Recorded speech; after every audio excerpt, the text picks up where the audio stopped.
प्यारे बच्चों, आज मैं आपको एक नाग और नागिन की कहानी सुनाता हूँ। शोफा को शहर वाले अच्छी तरह जानते थे। जब इसका बाप मरा तो वो शहर के नजूमियों के पास आने जाने लगा। रफ्ता रफ्ता इसने जादूगरों का लिबास पहनना शुरू कर दिया। इसकी दोस्ती दूसरे जादूगरों से भी हो गई और वो भी एक जादूगर मशहूर हो गया, क्योंकि इसकी शक्ल भी जादूगरों जैसी बन गई थी। जिस्म पर काला लिबास, सर पे फैली हुई टोपी, लबूतरी नाक, अंदर को घिसी हुई खतरनाक आँखें और इसके अजीब व गरीब हाथों से हर कोई यही समझने पर मजबूर था कि वो सचमुच का कोई जादूगर है। और जब इसने शहर में जादू के कमाल दिखाने शुरू कर दिए तो लोग खौफ से और भी डरने लगे। हर इतवार को वो शहर के चौक पे खड़ा होता, लोग जमा हो जाते, वो इनसे बातें करता। वो लोगों की तकदीर बदल सकता है, इनको हर काम में कामयाब कर सकता है, क्योंकि इसमें जादूगर सामने की रूह आ गई है। लोगों की इसकी बातों पर एतबार आने लगा, क्योंकि वो कभी उड़ने वाले कबूतरों को बाजू में तब्दील कर देता था, आग लगाने लगता था, एक तलवार अपने हलक में डालकर पेट में उतार लेता था, टोपी उतार कर इसमें से परिंदे निकालता। लोग कमाल देखकर खुश होते।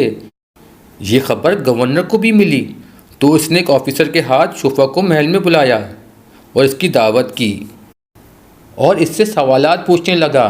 शोफा ने बताया कि वो सिर्फ लोगों की भलाई के लिए जादू इस्तेमाल करता है, दुखों और बीमारों में इनका इलाज करता है और इनसे कुछ नहीं लेता। गवर्नर ने पूछा, लेकिन तुम्हारे अखराजात कैसे पूरे होते हैं? शोफा ने बताया, कुछ रूहें इसकी खिदमत में लगी हुई हैं और इसकी ज़रूरतों को पूरा करती हैं। गवर्नर ने शोफा से कहा, शहर में चोरियां बहुत होती हैं और अभी भी एक चोर गिरफ्तार हुआ है। तुम जादू की मदद से चोर गिरफ्तार करो तो हुकूमत तुम्हारी शुक्रगुजार होगी। शोफा ने कहा, मैं आपकी मदद करूंगा। शोफा गवर्नर से वादा कर कर आया और वो चोरियां बंद कर देगा। गवर्नर इस वादे से बहुत खुश हुआ। इसने पुलिस और मुहाफ़िज़ के अफसर को बताया कि जादूगर शोफा चोरी बंद कराने में इनकी मदद करेगा। पुलिस ऑफिसर और मुहाफ़िज़ ये सुनकर बहुत खुश हुए, क्योंकि हर रोज़ चोरी की वारदातों में बहुत फिक्रमंद थे। इन्होंने शोफा जादूगर के पास आना जाना शुरू कर दिया। शोफा ने एक रात पुलिस अफसर को बताया कि चोरी करने वाला गिरोह शहर में दाखिल हो गया है। पुलिस फ़ौरन हरकत में आ गई और इसने एक गिरोह को पकड़ा, जिनमें मर्द, औरतें और बच्चे भी शामिल थे। पुलिस इनको गिरफ्तार करके ले जाने लगी तो इस गिरोह में से एक लड़का सबकी आँख बचाकर खिसक गया और सुबह तक एक गंदे नाले के पुल पर छुपा रहा। इस लड़के का नाम अबू था और गिरफ्तार होने वालों में इसके माँ बाप और रिश्तेदार शामिल थे। वो जादूगर को देखने के लिए बेताब हो गया, जिसके कहने पे इसके माँ बाप को चोरी के इल्ज़ाम में गिरफ्तार किया गया था। अबू शहर में आया, इसे बड़ी ज़बरदस्त भूख लगी हुई थी। वहाँ एक दुकान के सामने खड़ा हो गया, जहाँ दूध, मिठाई और दूसरे खाने पीने की चीज़ें फ़रोख्त हो रही थीं। अबू के पास कोई पैसा नहीं था। इतने में एक औरत ढेर सारा सामान खरीद कर लाने लगी तो अबू ने आगे बढ़ के कहा, मैं आपका सामान घर तक छोड़ आ सकता हूँ, तुम इसकी क्या मजदूरी लोगे? औरत ने पूछा, कुछ नहीं, मुझे सिर्फ रोटी खिला दें, मैं 2 दिन से भूखा हूँ। इसने तरस खाकर अबू को खाने पीने की चीज़ें दी और इसे अपने साथ घर ले आई। अबू ने पूछा, शोफा जादूगर कहाँ रहता है? तुम इससे क्यों मिलना चाहते हो? औरत ने पूछा। अबू ने बताया, मैं इससे ये पूछना चाहता हूँ, इसने हम बेगुनाहों को कैसे चोर समझ लिया और गिरफ्तार करवा दिया। औरत ने कहा, मैंने शोफा को सिर्फ चौक पे देखा है, जहाँ वो कमाल दिखाता है, और कल वो फिर चौक पे आएगा, तुम इसे देख लेना। अबू ने वो रात इस औरत के घर गुजारी। प्यारे बच्चों, कुछ देर बाद शोफा 4 घोड़ों वाली बग्गी से वहाँ उतरा तो लोग इसका चौगा और हाथ पकड़ पकड़ चूमने लगे। शोफा इनको दुआएं देता हुआ चबूतरे पर आया। सबसे पहले इसे ऐलान किया कि इसके पास जो सांपों से भरी हुई टोकरी है, इसमें से हीरे निकलेंगे।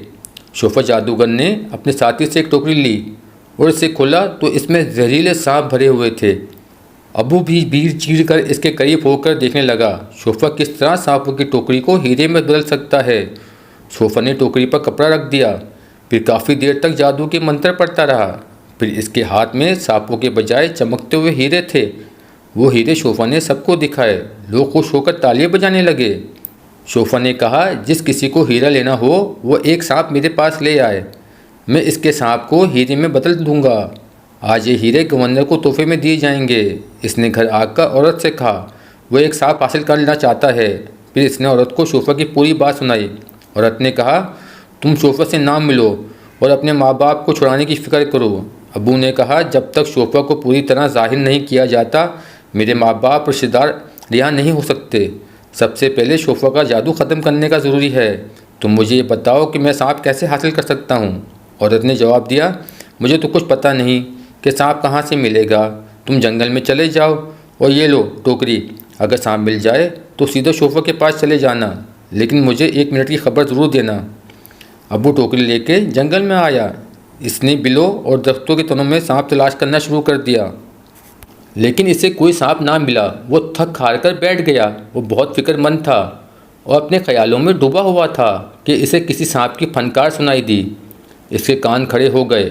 इसने टोकरी की तरफ देखा तो एक सियाह नाग अपनी आप टोकरी में दाखिल हो रहा था। अबू का रंग खुशी से सुर्ख हो गया। इसके देखते ही देखते काला नाग टोकरी में कुंडली मारकर बैठ गया। अबू इस पर ढकना रखने लगा तो सांप इंसानों की तरह बोल रहा था। अबू बहुत खुश हुआ।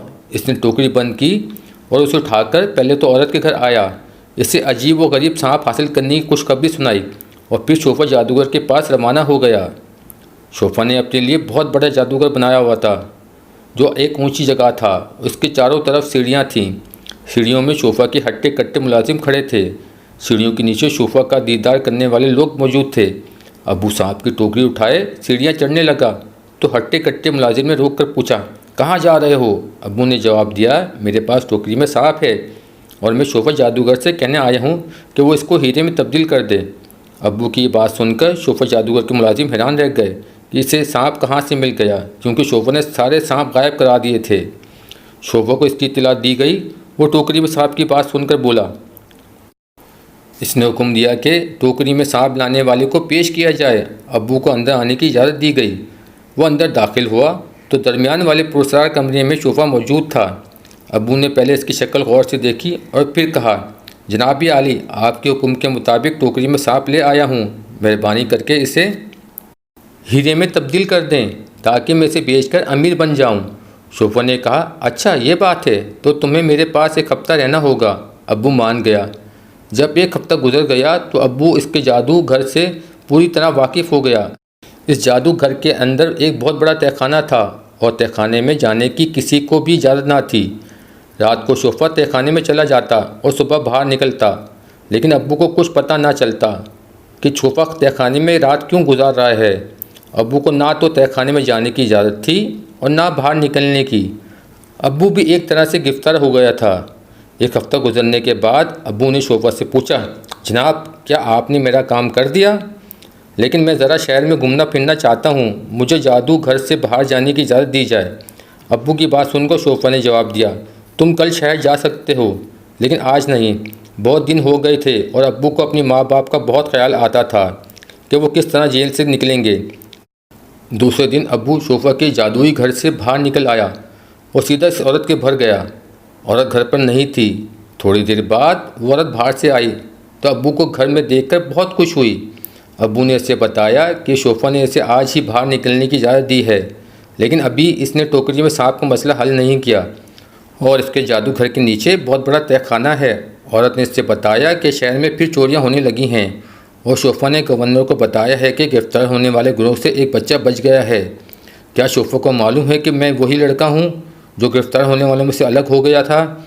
औरत ने इससे बताया कि अब वो शोफा के हाथ ना जाए, हो सकता है वो तुम्हें भी गिरफ्तार करके पुलिस के हवाले कर दे। अबू सोच में पड़ गया और इसे याद आया कि इसने जो नाग टोकरी में बंद करके शोफा को दिया था वो अजीब व गरीब नाग था, वो ज़रूर मेरी मदद करेगा। नाग को याद करते ही अब्बू का हौसला बुलंद हो गया। इसने औरत से इजाज़त ली और सीधा शोफा के जादूघर में पहुंच गया। शोफा अपने कमरे में नहीं था। इससे मालूम हुआ कि शहर के गवर्नर ने इसको बुलाया है। अब्बू एक खिड़की में बैठ कर इंतज़ार करने लगा। अब्बू ने सोचा क्यों ना मैं शोफा के कमरे में जाकर टोकरी वाले सांप को पता करूं, कहीं इसने मेरे दोस्त नाग ही को ख़त्म ना कर दिया हो। अब्बू ने इधर उधर देखा, चारों तरफ कोई भी ना था। इसने दिल मजबूत करके अंदर कदम रखा तो इसके अपने आप को एक खूबसूरत और सजे सजाए कमरे में खुद को पाया और ये देखकर धीरे दिल में सोचने लगा, ये जलील जादूगर बादशाहों जैसी ज़िंदगी बसर करता है। अब्बू ने एक एक चीज़ को गौर से देखा। बुरी तरह अंदर घूमा, लेकिन इसे कहीं भी टोकरी या सांप का निशान ना मिला। एक जगह अलमारी खोलकर इसने देखी तो इसके दरवाजे सोने और चांदी के बने हुए थे और अलमारी में हीरे और जवाहरात पड़े हुए थे। अब्बू ने सोचा, इस जादूगर ने इतनी दौलत कहाँ से हासिल कर ली है। इसने अलमारी बंद कर दी और दूसरी अलमारी खोली। इसके अंदर सलाख वाली डब्बियों में सांप ही सांप रखे हुए थे जो ज़बानें निकाल कर हरकतें कर रहे थे। अब्बू ने यह अलमारी भी फ़ौरन बंद कर दी और बाहर जाने लगा तो एक चौड़ी मेज़ से बुरी तरह टकराया। इसने खुद को संभाला तो ये देखकर हैरान रह गया कि मेज़ के नीचे तहखाना है और इस तहखाने से कई सुरंगें मिली हुई थीं। एक सुरंग से कुछ लोगों की आवाज़ें आईं। अब्बू दीवार से चिपक गया। ये शोफा के ख़ास आदमी थे और एक कह रहा था कि शोफा ने गवर्नर का सारा ख़जाना तो चोरी कर लिया है, अब गवर्नर के पास क्या रह गया है। अब्बू के कान खड़े हो गए और ये बात इसकी समझ में आ गई। शोफा दरहकीकत गवर्नर का ख़जाना चुरा रहा था और अपने आदमियों से शहर वालों की चोरियां इसलिए करवाता था कि हीरो की चोरी की तरफ गवर्नर का ख्याल ही ना जा सके। अब्बू भी चुप कर तहखाने से निकला और शोफा के ख़ास कमरे से निकल के इस हिस्से में गया जहाँ से ठहराया गया था। अब्बू फ़ौरन बहाना बनाकर बाहर निकल गया, लेकिन टुकड़ी वाले नाग को ना भूल सका। इसको यकीन हो गया कि शोफा ने इस नाग को ठिकाने लगा दिया है। वह जादुई घर से निकलकर औरत के मकान में आया और उससे दरख्वास्त की कि वो इसे गवर्नर के पास ले जाए। औरत ने इसे अपने खाविंद के सुपुर्द किया और वो इसे गवर्नर के पास ले गया। अब्बू ने जो कुछ गवर्नर को बताया, गवर्नर इस पर यकीन करने के लिए तैयार ही नहीं था। इसने अब्बू की बात की आजमाइश के लिए ख़जाने को देखना चाहा। इसने अब्बू को साथ लिया और इसे अपने तहखाने में ले गया जहाँ इसने ख़जाना रखा होता, लेकिन ख़जाने को गायब पाकर गवर्नर के पैरों तले ज़मीन निकल गई और ख़जाने की जगह अब्बू टोकरी वाले सांप को देखकर खुश हो गया। अब्बू ने गवर्नर से कहा, जनाब अब जल्दी करने की ज़रूरत नहीं, शोफा कहीं भी नहीं भाग सकता और अब तो आपको यकीन हो गया है कि मेरे माँ बाप और रिश्तेदार बेकसूर हैं। अब्बू ने सांप वाली टोकरी उठाई और गवर्नर को दिखाते हुए कहा, यह नाग मैं शोफा के पास लेकर गया था कि वो वादे के मुताबिक इसको हीरो में तब्दील कर देगा, लेकिन इसने ये नाग आपके ख़जाने में रखवा दिया। गवर्नर फ़ौरन अपने कमांडो को बुलाया और ख़जाने तक आने वाली सुरंगों का पता किया तो वो शोफा के जादू घर तक निकलती थीं। सुरंगों का अच्छी तरह जायज़ा लेने के बाद अब्बू टोकरी वाले नाग को उठाकर तहखाने से बाहर आया तो और बहुत कुछ था। गवर्नर इसके माँ बाप और रिश्तेदारों को रिहा कर दिया था और अपने पास रखने की इजाज़त दी थी। अब्बू दिन रात गवर्नर के पास रहता और शोफा जादूगर से ख़जाना बरामद करने की स्कीमें बनाई जाती, क्योंकि गवर्नर को भी ये खौफ था कि शोफा एक ख़तरनाक जादूगर है और अगर इसने कोई कार्रवाई कर दी तो वो इसे तबाह भी कर सकता है। अब्बू एक रात शोफा के बारे में सोच रहा था कि टोकरी वाले नाग ने इससे बातें करना शुरू कर दी।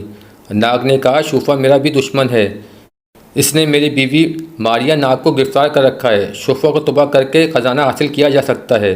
अब्बू ने नाग की तस्वीर गवर्नर के सामने रखी तो पहले गवर्नर इस बात पर हैरान हुआ कि एक नाग इंसानी ज़बान में कैसे गुफ्तगू कर सकता है। अब्बू ने इसकी हैरानगी दूर करते हुए कहा, जनाब यकीन तो मुझे भी नहीं आता, पर वो नाग मुझे कभी कभी बातें कर लेता है। इसने मुझे शोफा जादूगर के पास जाने का मशवरा दिया था।